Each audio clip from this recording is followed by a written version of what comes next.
Baiklah, nama saya Sarsina, NIM 0223011015. Saya akan menjelaskan pengertian vokal dan konsonan.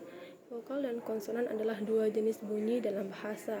Vokal adalah bunyi yang dihasilkan tanpa adanya hambatan udara di saluran vokal, sedangkan konsonan melibatkan hambatan udara yang dihasilkan oleh artikulator di dalam mulut atau tenggorokan. Berdasarkan artikulator atau organ yang digunakan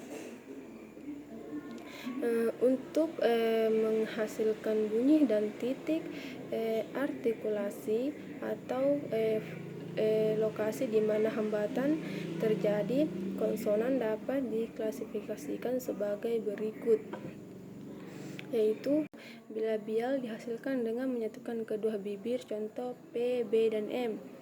Kedua, labiodental, yaitu dihasilkan dengan menyentuhkan gigi atas pada bibir bawah, contoh F dan P. Ketiga, dental, dihasilkan dengan menyentuhkan ujung lidah pada gigi atas atau di antara gigi, contoh tidak ada dalam bahasa Inggris seperti T dalam ting. Keempat, alveolar, yaitu dihasilkan dengan menyatukan ujung lidah dengan alveolar ridge atau bagian gusi dekat gigi depan atas, contoh T, D, N, S, Z. Kelima, palatal, yaitu dihasilkan dengan mendekatkan bagian tengah lidah ke langit-langit atau palatum, contohnya C seperti C dalam kata cinta dalam bahasa Indonesia, J seperti I yang dalam yes dalam bahasa Inggris. Keenam, velar, yaitu dihasilkan dengan mendekatkan bagian belakang lidah ke langit-langit belakang atau velum, contoh K, G, N seperti ng dalam sing. Ketujuh, glotal, yaitu dihasilkan dengan hambatan yang terjadi di pita suara, contoh H seperti H dalam kata hari dalam bahasa Indonesia.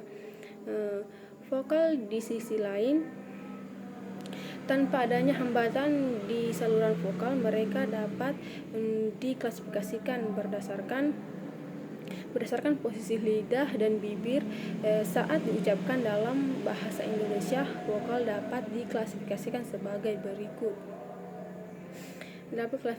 Diklasifikasikan sebagai berikut, yaitu satu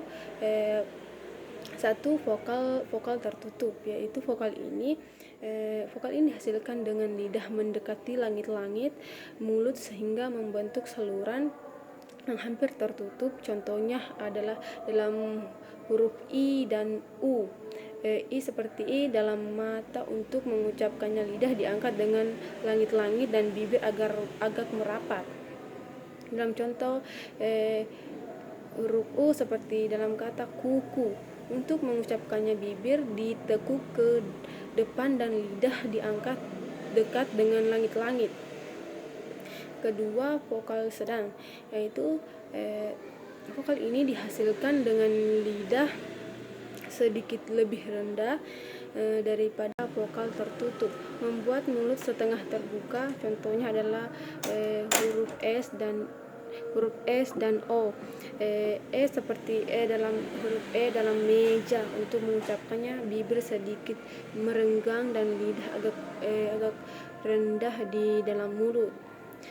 Seperti O dalam mobil. Untuk mengucapkannya, bibir sedikit menonjol dan lidah sedikit lebih rendah daripada untuk vokal E. Selanjutnya, vokal terbuka.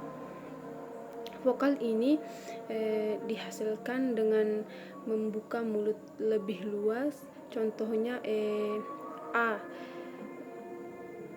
dalam huruf A dalam kata saya. Untuk mengucapkannya, bibir dibuka lebar dan lidah rendah di dalam mulut.